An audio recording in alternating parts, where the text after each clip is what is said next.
ইদানিংকালে এই ফেসবুকে ঢুকলেই একটা ড্রপ মারানের পুত আছে।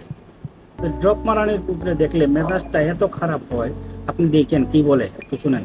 তুফান মুভিতে সাকিব খানকে জিজ্ঞাসা করা হয়েছিল তুই কি চাস, উত্তরে সে বলেছিল পুরো দেশ।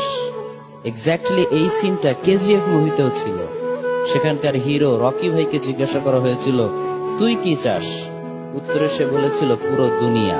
সাকিব খান পুরা দেশ চায়, কেজিএফ মুভিতে রকি ভাই পুরা দুনিয়া চায়। এত কিছু তুই দেখস কেমনে রে ভাই? তোর এত জ্বালা কিসের? তুই এত জ্বালা নিয়ে বইয়ার লেগে? তুই না হুজুর, তুই না মৌলানা, তুই এসব দেখার সময় পাস তুই? তার মানে সেম সেম বাট ডিফারেন্ট। দুটো সিন দেখতে সেম মনে হলেও কিন্তু সেম না, দুটো সিনের মাঝে আছে হিউজ ডিফারেন্স।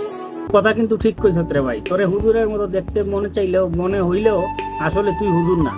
একজনের ডিজায়ার হচ্ছে ছোট্ট একটা দেশ জয় করা, আরেকজনের ডিজায়ার হচ্ছে পুরো বিশ্ব জয় করা। একজনের কি করা, কি জয় করা কইলি আবার কর, বিশ্ব জয় করা আর দুনিয়া জয় করা। আর তোর তোর ই হইল কি, তুই হুজুর হইয়া ফেসবুক থেকে টাকা ইনকাম করা। আমি তো সোশ্যাল মিডিয়াতে খুব একটা অ্যাক্টিভ থাকি না। আমার পার্সোনাল অ্যাসিস্ট্যান্ট আমাকে একটা মিমি দেখালো, যেখানে এই দুই সিনেমার ডায়লগকে কম্পেয়ার করা হয়েছে। তোর এত পার্সোনাল অ্যাসিস্ট্যান্ট লাগে কি জন্য? তোর পার্সোনাল অ্যাসিস্ট্যান্টটা কে রে ভাই? কে তোর পার্সোনাল অ্যাসিস্ট্যান্ট? নিজে তো দেখোস আমার এইসব পার্সোনাল অ্যাসিস্ট্যান্ট মারা। এই চাপাবাজি বন্ধ কর।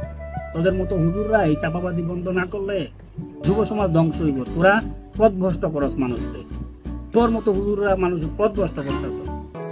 তো আই রিয়েলাইজড যে ডিজায়ার যদি এত ছোট হয় তাহলে তো হবে না। স্বপ্ন ছোট করবো না বড় করবো এটা হলো পরের বিষয়। তুই ফেসবুকে আইসা এইসব মেসেজ ড্রপ করিস না, কারণ তোর মেসেজ ড্রপের কারণে সাধারণ মানুষ অতিষ্ঠ। সাধারণ যারা ধর্মপ্রাণ ধর্মবিরু আছে তারা অতিষ্ঠ তোর জ্বালায় রে ভাই। তুই মেসেজ ড্রপ করা বন্ধ কর।